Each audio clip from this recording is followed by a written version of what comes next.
I'm so thrilled to be joined by Arivi Vargas today on the podcast. Thank you for joining me. Thank you so much for having me.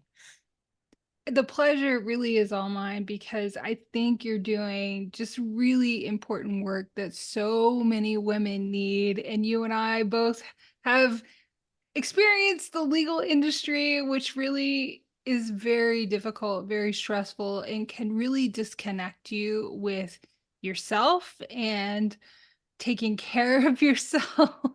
Mhm. So, tell us about your journey to going from a corporate environment and how you started the business that you have now. So I am first generation born in this country. So my parents are from the Dominican Republic. And they came as teenagers. And so I was born here. And so I'm first generation Latina lawyer. And for me, that carried a lot of weight because there are not many of us that are lawyers. I practice in Boston. There are very few Latina lawyer partners to this day. And so that was the beginning. I would say the beginning of my journey is really understanding what that would mean for me and my family and my community is this legacy of oh, going for that Latina lawyer trajectory and career for the foreseeable future at that time. And what ended up happening to me, and I can share more about how I got into coaching over time, because I was not coaching obviously at that time early in my career.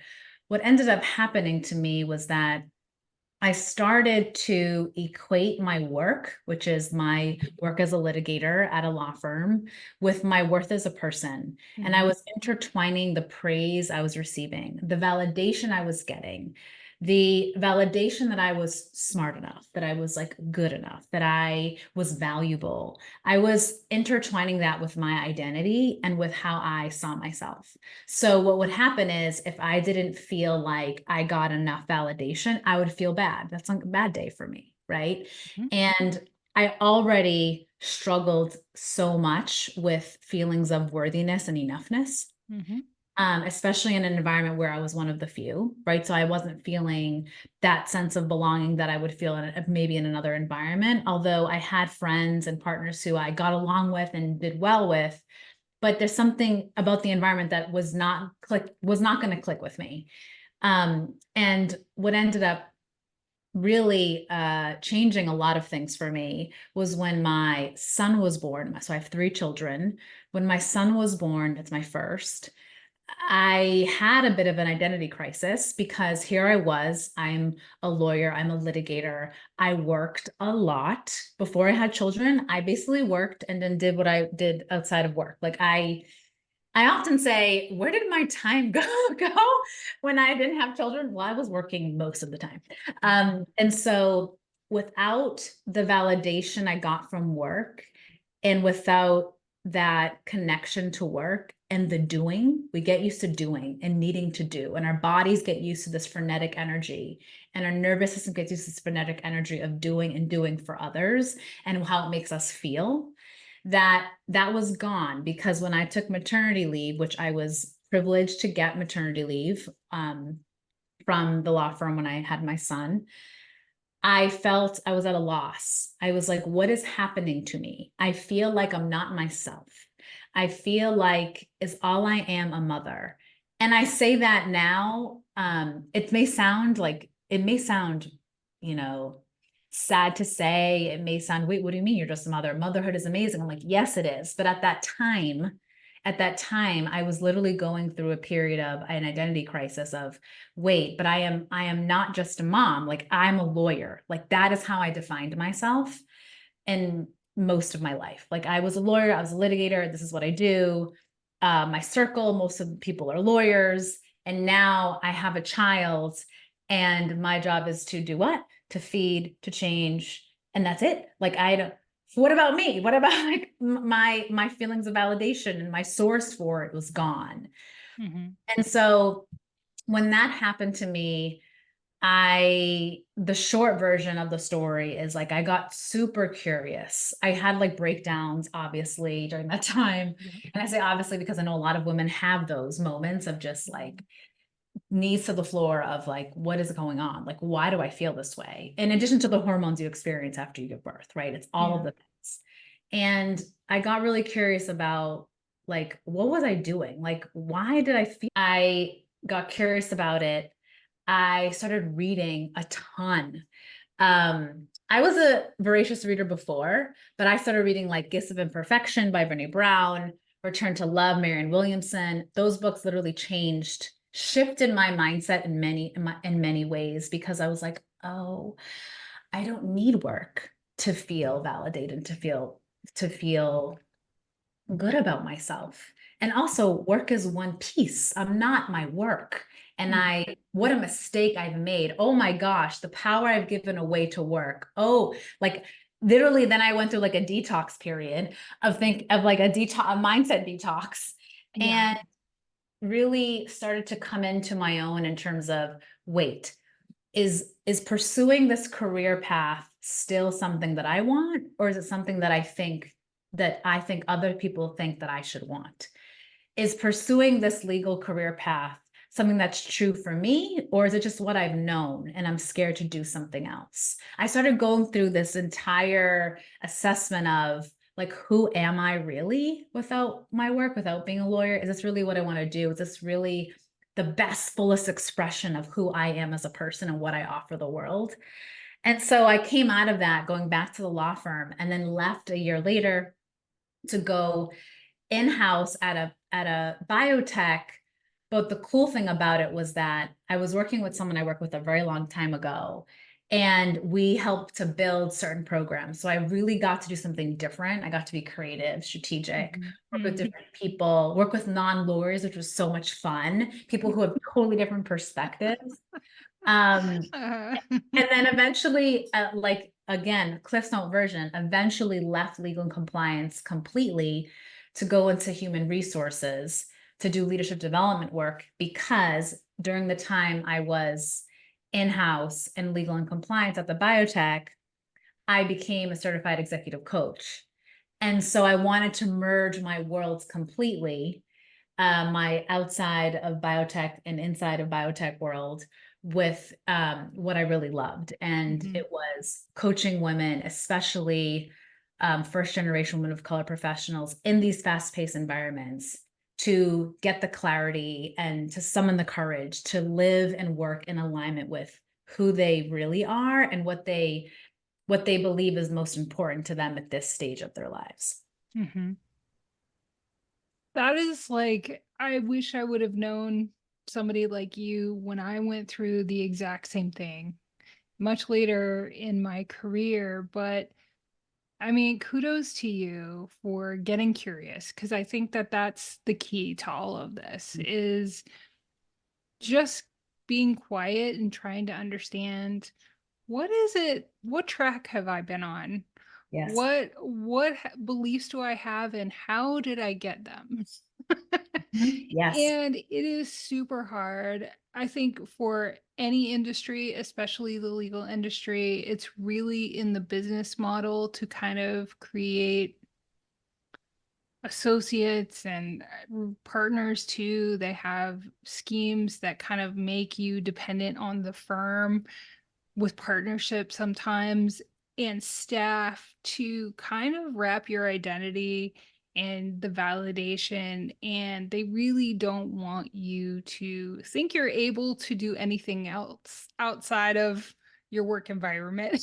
And it's really a billable hour hamster wheel for the most part. And so to get off of that is extremely difficult. And the burden of being first generation to go to college, maybe, or even be a professional in your family is so incredible. So, the fact that you made it through that and you're now working to help other women kind of navigate that is just huge. It's- so, I mean, I'm so glad that you brought up this idea of identity and moms themselves grapple with that. You know, who am I? Am I just a mom? And if you're listening to this and you see yourself as a mom, there's nothing wrong with that. Wherever you're at is where you're at. But if you're looking at, okay, I'm ready to be more and do more, but in a healthy way that helps me show up as a parent the way that I want to, Mhm. let's help anybody listening kind of navigate that identity shift and how they can begin to kind of see themselves differently than the outside validation and the conditional family, society kind of things that we kind of co-sign and just accept as how we have to be. Mhm. So I will say that, so share a quick story just Mhm. so people understand kind of where I'm grounded. And what helps to anchor me is when I was growing up, my dad actually, he knew education, they felt education would be the key to our success. And so he actually ended up going to college, and I mean, he did something before that to get ready to be able to go, and was working full time at the same time.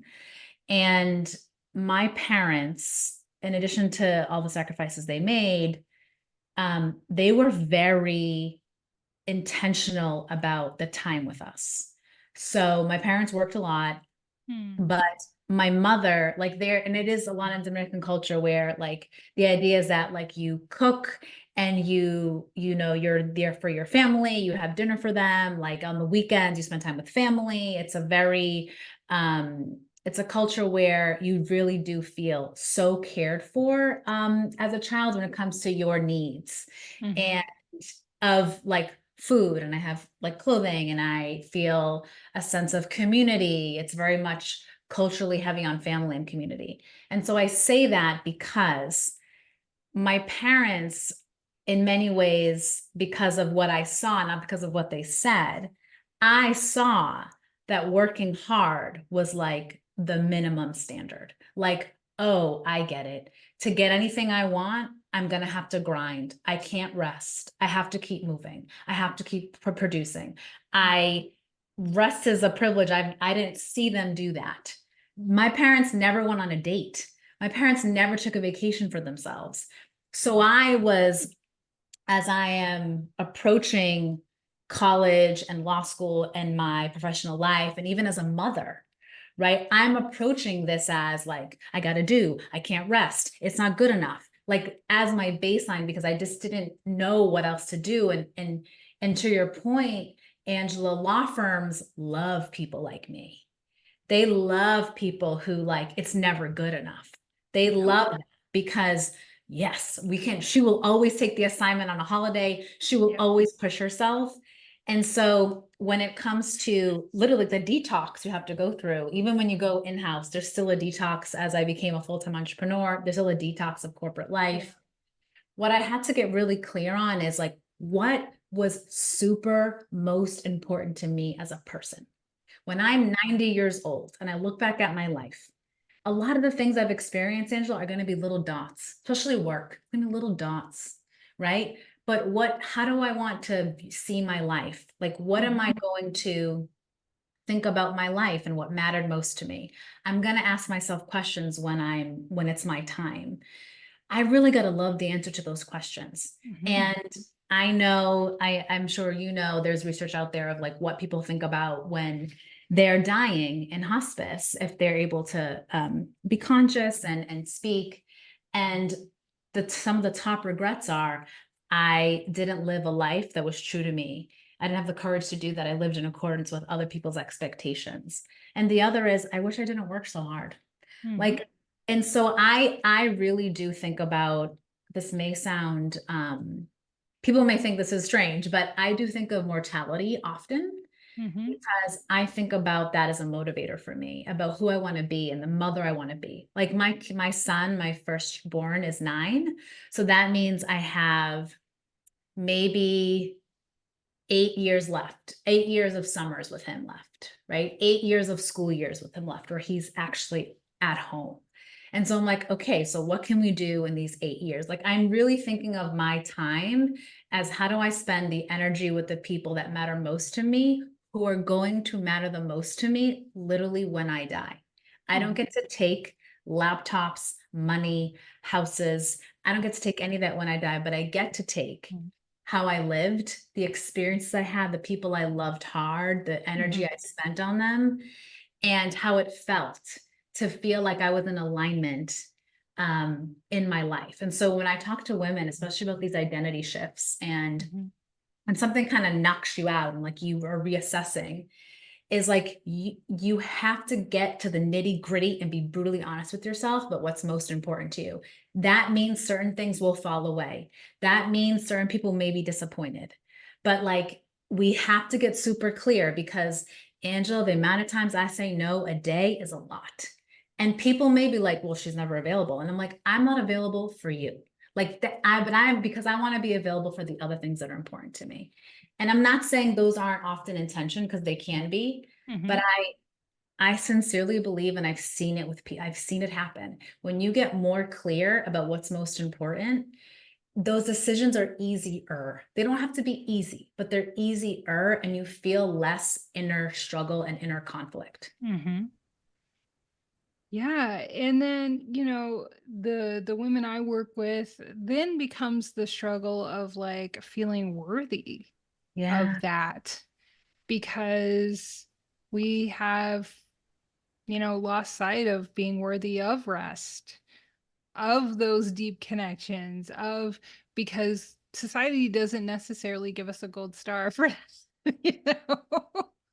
Oh. So you have to do the inner work to get there. And so, one of the things that you're known for is deep self care, which I find so interesting because I've had my own journey with self care and misconceptions of self care and frustrations with, like, why is this not working? So I would love to hear how it differs from how we traditionally think about self-care. So I'm so glad you asked. So when we think about like conventional notions of self-care and the way Yeah. that it's typically used or Mhm. spoken about is what I say is temporary pleasures. So Mhm. massages, pedicures, manicures, and I will say I love those things too. I think it's great Yeah. to take care of yourself in that way. But when I say deep self-care, what I mean is it's attending to yourself. It's attending to who you are. It's attending to how you're really feeling. It's creating this this space and this time for yourself. It doesn't have to be an hour a day. It's not like that. You have to carve out some time Mhm. to do a self-assessment of emotions, think deeply about your life, what you want. No, you're not doing that every day, but the point is that you're in tune. You're in tune with yourself so Mhm. that your kid comes home, you're thinking about something else, you're a little bit reactive. Like deep self-care helps to not prevent that because I still get a little reactive and can be impatient with my young Mhm. children, but it really is about how am I really caring for myself and tending to myself like I would tend to a garden. Like I always check and make sure the kitchen is clean. This is just me personally. This is what I do, right? Like I'm always tending to the kids' rooms, making sure that they have the right clothes for the next year. I'm always making sure their rooms are clean or reminding them that their room should be clean and helping them with that. Like we as women, especially as mothers, are constantly tending to everybody else's needs. And we anticipate their needs and then do those things to meet them. But we don't tend to do it for ourselves, meaning we don't think about, okay, how I'm feeling today, like carving some space out to do some of that. Maybe it's meditation for you, maybe it's journaling for you. Maybe it's just taking 15 minutes to go for a walk outside. Maybe it's 15 minutes on a treadmill just to give yourself some space. Maybe it's stillness, maybe it's not. For me, I like stillness because I used to have a very hard time being still. So I had to Mhm. practice that. Mhm. Um, but for a lot of people, it's about for like, and what I teach my clients really is this is deep self-care. It means that you are caring for yourself, your needs, your wants, your desires. Like you are actually tuning into yourself and tending to those deep parts of you that I always hear, I don't have time for that. I'm too busy to think about that. I don't want to even look at that because I don't even want to know what the answers would be if I asked myself those questions.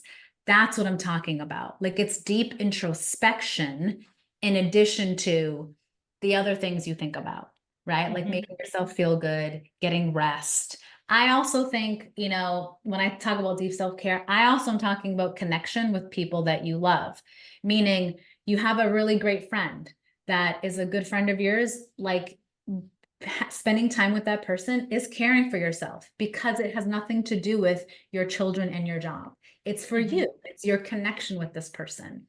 So Mhm. I do think we have to think about deep self-care as more of that introspection, digging deeper, being honest, trying to get clear on what needs more alignment in our lives, but also like the rest and the rejuvenation of you as a person. So you feel more alive and not like you're on this hedonic treadmill or hamster wheel all the time.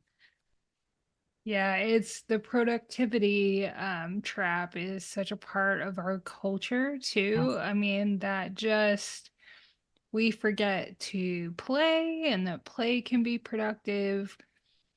And two, I think one of the things that's really key that really was a light bulb for me, and I see with so many women, is that they think that they have a capacity for everything all of the time. Hmm.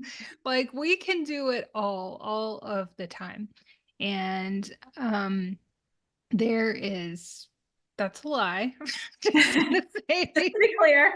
in case you don't beat yourself up because that's just not even humanly possible. But so what are some of the ways that we can nurture this self-care or even find out like what works for us Mm. in kind of nurturing ourselves because it is different for everyone. Yes, it is. And I always tell people that, you know, I love when I talk to clients and they say, oh, I logically, intellectually understand why this would be important for me. Like I understand why I need to do this. And then they say, but how do like I embody that? And I was like, Right. you can't get to embodiment without experimentation and practicing. You cannot get to feeling it in your body until you're doing it because your body has to experience it. Your brain has to experience it. Mhm. And whatever you end up doing as a practice daily, for almost daily, depending Mhm. on what your schedule is. But when you prioritize it, you will do it daily. Um, Mhm. it doesn't have to be for a long period of time. You have to experiment. So one thing I always share with people is that journaling, getting your thoughts, Mhm. emotions on paper. It's not like the diary you have when you're in fourth grade where you're like, this is what happened today. It could be. It could be that if you want to do that. But it is to get out the stuff that's inside of you because we have so many inputs. Oh my gosh, media, work, email, texts from family, from friends, so many inputs. Yeah. What is your output? What is your output to get things out? If Mhm. it could be journaling and Mhm. or physical movement, like Mhm. going for a walk, do like a brisk walk. We have to move energy and we have to get things out to Mhm. make space for more inside. So I always recommend trying journaling. If you're Mhm. not a journaler, meaning I like the writing. I like writing in a Mhm. journal. If you are not a writer with your Mhm. hand, you can Mhm. use an app on your phone, or you could always use voice notes on your phone and record. This is how I'm feeling. Sometimes that feels weird for people because they don't like to hear themselves talk out Mhm. loud. Mhm. But I do think it's important to get out what's inside so you don't one day explode in a way that you don't want Mhm. to. That's like the first thing I would say is you need some kind of way to get out things, to process things. Mhm. I I'm a firm believer that when you give things language, you give things less power and you feel like you have more agency to do something about them. So when you're journaling, it's important that you're honest in your exercises because if you're not, you're delaying kind of your progress and you're defeating the purpose of actually doing it. Mhm.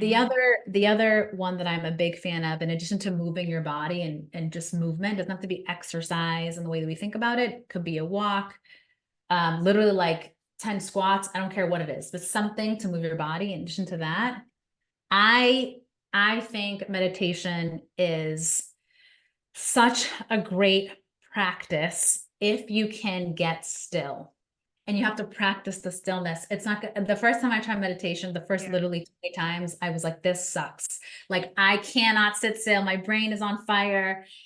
But once you just allow thoughts to come and go, I think for especially for women who are entrepreneurs and working outside of the home, being able to practice stillness and not frenetic energy that you're so used to Mhm. is really powerful.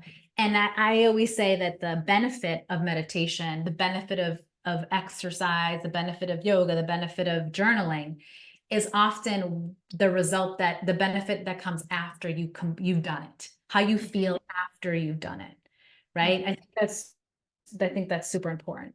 The other piece I will say is there are simpler things you can do, like your phone is not next to you when you're sleeping. So when you wake Mm. up, the first thing you don't look at is your phone. The first thing you do is maybe you do sit up in your bed and meditate for 3 minutes or take a moment of silence for yourself. The point is you're not inundated with distraction and other people's agenda of you and for you when you wake up. It's about you first, even if it's 15 minutes, even Mhm. if it's 10 minutes, even if it's Angela going to the bathroom without your kids in the bathroom. Like little things like that really matter for how you approach your day. You want Mhm. to get you want to get a little head start on your day, just a little bit, Mhm. just Mhm. a little. It doesn't have to be an hour, but something so you feel a little bit more centered, anchored, and you feel like, all right, I'm ready for the day. So Mhm. I would think that to me in the morning is something that for me has been super important. And yeah, sometimes Mhm. I fall asleep when the phone's next is on my nightstand. But the Mhm. point is that I have to approach my day with the fact that my mental, emotional state, it's not optional for it to be okay. It's a Mhm. requirement. Like, Angela, I mean, I don't know if you know this, but I was always intentional and like prioritize myself. Like I always did that to some degree, Mhm. but I wasn't so passionate about it and find it like fundamental until I suffered through burnout, depression, anxiety. Because then, oh, the cost of not doing it the way that I needed to be doing it was basically my life. Mhm. And I now it's like a non-negotiable. Like Yeah. come hell or high water, like I have to do these things every day to take care of myself. So I do yoga because I like the way it feels. I like matching movement with breath. It makes Mhm. me feel calmer afterwards.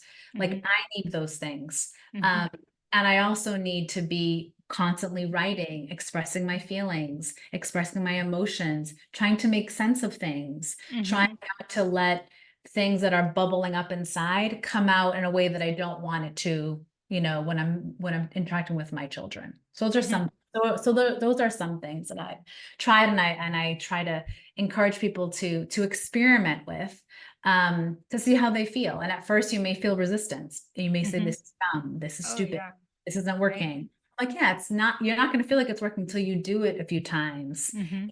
See, and you're open and willing to try. Mhm. Yeah, I think there are a couple of things that are really important in what you said. Well, one, you're really getting to the heart of the fact that we don't fundamentally understand it's the default setting that we're constantly reacting. Mhm. We don't understand that we are indeed the director. We can be the director and we can set the tone, and we don't have to be in this reactive state. So it kind of gets to the first step in that, what is it that what's the life we want to live? What's important to us? And so, yes, I mean, for me, I never saw anybody model. I had a mother who was a single parent most of my life and would work and work and work to make ends meet or whatnot. And so for me, self-care was not modeled on any level. Boundaries, non-existent. Mhm.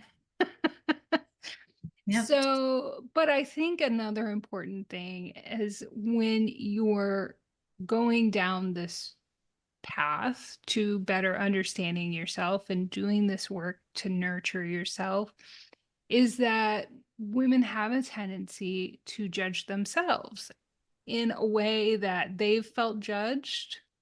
We're our harshest critic.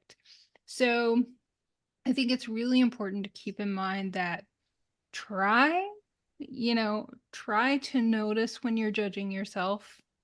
There's no wrong or right way to do many of these things. Right. And don't approach it with an all or nothing attitude. Right? Yes, Angela, that's so important. It's the binary thinking that we say, oh, if I can't do an hour, I'm not doing it. If I Oh, can't right. perfectly, I'm like, well, what does perfect mean? There is no perfect. It's Right. the way. Right. But we do struggle, especially, and Angela, you know this, Yeah. especially as I mentioned before, like law firms love people like me, right? Where it's never good enough for me because I'm gonna apply that to even Yeah. self-care. Right.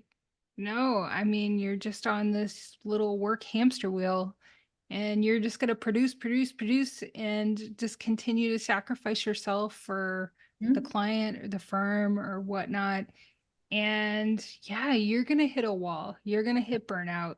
You're going to feel really resentful, really empty, really unfulfilled. Yeah. And we're both here as a model for there is something that exists. It's not something either you have or you don't have. It's something you cultivate. And there are ways to do that.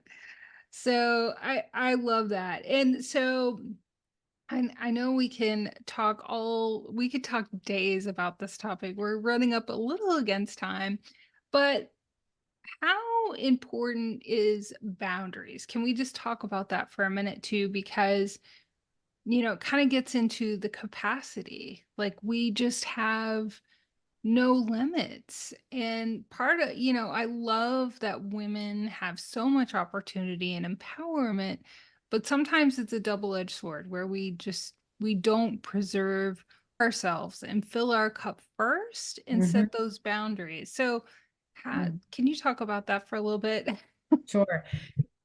One thing that is fundamental, has to be fundamental to you, is your own well-being. Like, so Mhm, that's number one. So if you are clear that that is fundamental to your well-being, it's fundamental to you functioning every single day to show up for everything else that you want to show up for, meaning mhm, work, kids, community volunteers, and whatever it is for right. you.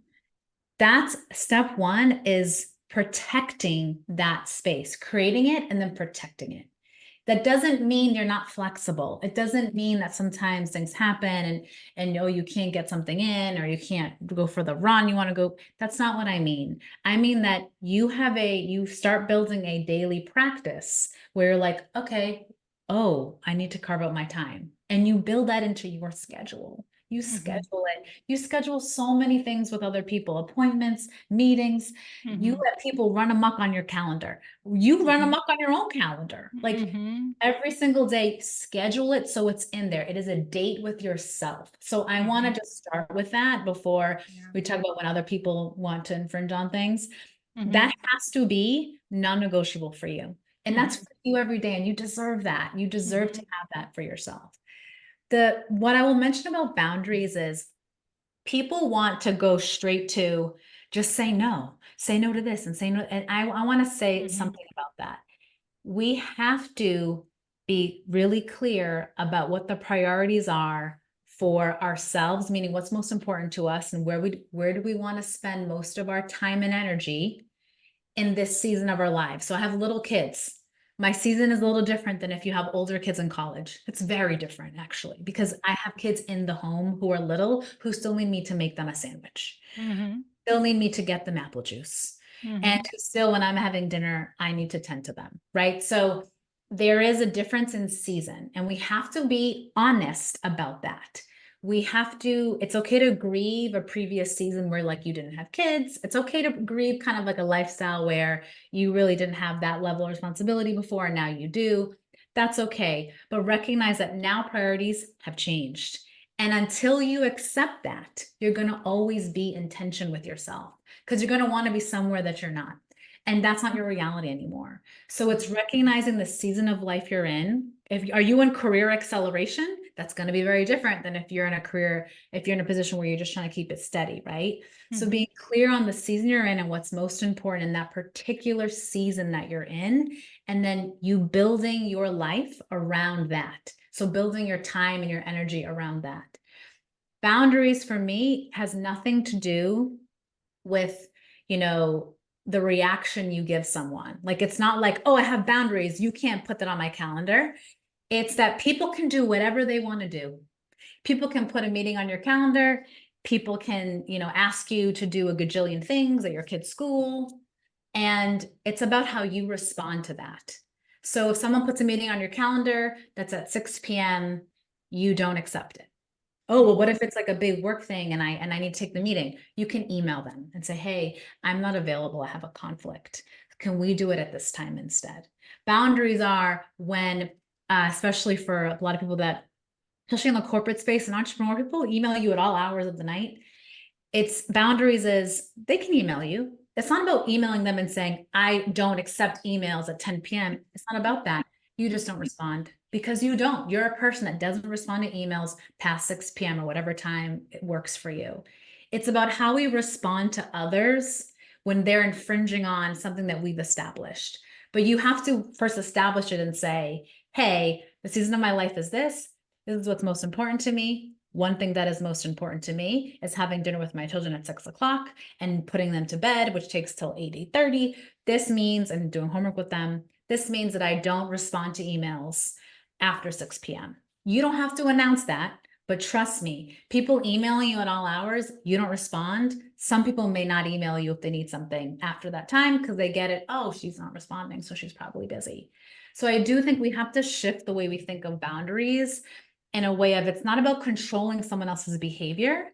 It's about how you respond. It could be a non-action, right? How we respond to others who do something, who like are asking us for something, putting a meeting on our calendar or emailing us at times, or we are like rolling our eyes because it's like, why are they emailing me that late? I also think people forget that a lot of times people are asking you something and it's actually not that serious to them. Sometimes it is, but sometimes it's not. And we create all this like mind drama around, oh, what if I say no? And what if like I can't just again, keeping in alignment with what's most important to you, what you need to focus the most on will make those no's and make those decisions and how you respond easier because you're clear and that feels good to you when you're clear. Because when you saying, and I'm Angela, you've heard this saying of when you saying yes to this, you're saying no to this. Okay, that's true. It's a little binary, but like it's true. But Mm-hmm. but if it's a clear no to you, it's because you really need to be saying yes to this other thing, like kids, like maybe it's your number one strategic priority in your business. And you understand that if you say yes to say yes to more things, and if you let your response, your own response to others' requests of you and their agenda of you, that's going to take you further away from yourself. And that's not something you want to do. So again, we have to be like really intentional. And it's not just about controlling others' behavior. It's really about getting clear on what matters most, holding that line with how we respond when others try to infringe upon that. Mm-hmm. I love that you mentioned communication is just really important, with boundaries, because how we value ourselves and how we approach others to get the ideal outcome. Like, what is it that you really want to achieve? Not offending somebody else. And I really don't think, for the most part, people want to offend you, Right. but just communicate. Hey, would it be okay if we did this? Or would it be, would you mind if, and it's also, it's just so important how we kind of package that together. And so, which for women can be really hard once you're recovering overperformer, people pleaser. It's Yes. hard. Yeah. So, again, don't beat yourself up. Yes. But sometimes, approaching something with the right mindset and with the right language can really, help the situation. Yes, yes, yes. And things, and Angela, like a lot of times people say, but so many things are important. And like, I really want to do all of those things. Hmm. I said, no, I know we all do. We all have multiple things that we actually want to do. But to Hmm. your point before, your capacity isn't there. It's not Hmm. there. Yeah. So that's why you have to double down on what's most important. And Angela, there are so many things that I've said no to that I really wanted to do. Like I wanted to take the meeting. I Hmm. wanted to be part of that event. I wanted to be part Hmm. of that board. And I Hmm. just had to look at I had to look at what was most important to Yeah. me, my priorities, and be like, that's not aligned. And I would love to do that, but I would do it a disservice if I tried because I can't be Hmm. all because I have these Hmm. things that I need to focus on instead. Hmm. Yeah, and you're doing a disservice to yourself and other people if you can't show Mhm. up the way you need to show up. I mean, nobody wants that. So, I love that. I could talk to you forever about all of these topics.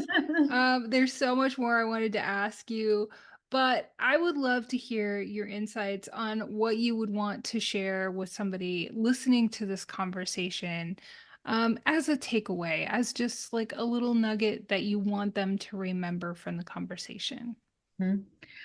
I would say, out of all the things I would say live and work in a way that will make you proud when when you're older, you're no, you're gonna be wiser, and you're about to pass on. Live your life in a way that you're gonna say, yeah, I lived in a way that was aligned with who I was, what I most wanted. And I had fulfillment, I had joy, I had aliveness. I had a sense that I was living all of the truths that are a part of me. And I felt deeply connected to others. And I live my life that way. I live my life in alignment. I lived it with courage, with clarity. And I'm proud of that life that I lived.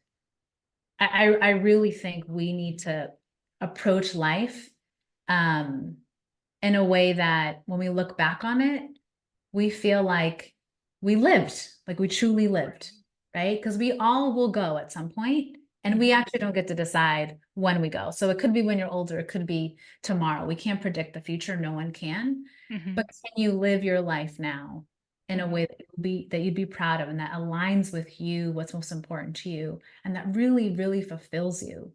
Because one of the things that people often say is, I wish I had more time. Even when they talk about someone who passes, who's close to them, they'll say, I wish I had more time Mhm. with them. I was like, yeah, well, we don't get to decide. But you don't get to decide when you go, but you do get to decide how you want to live and how you want to work. Mhm. You do. Despite the societal messages we get that it's this way or that way, that's not true. Mhm. You get to decide. And you, like you said, you get to be the director. You get to be the designer. Mhm. I love that. You gave listeners so much permission to create the life that they want and that will just, give back to them. And so, another thing that I consistently hear from moms and women I talk to is that they try to figure it out all on their own and do it themselves. And we're conditioned to do that too, and you don't have to. There's so much help. There are so many people that are invested in seeing your success and your happiness and your joy and your life fulfilled and can help guide you in that direction. So, if anyone wants to connect with you and learn how you help women do that, where can they do that? You can find me on LinkedIn. I'm very active on LinkedIn. So it's Adivi Vargas at LinkedIn. You can also reach out via my website, which is adivivargas.com. And you can also check out my podcast. It's the Humble Rising podcast, and that's available on all major platforms. I love it. Thank you so much, Aribi, for all of the insight and the wisdom and just the goodness that you brought to the conversation today. Thank you. Thank you so much for having me. It was such a pleasure. Yes, thank you so much. Okay, take care.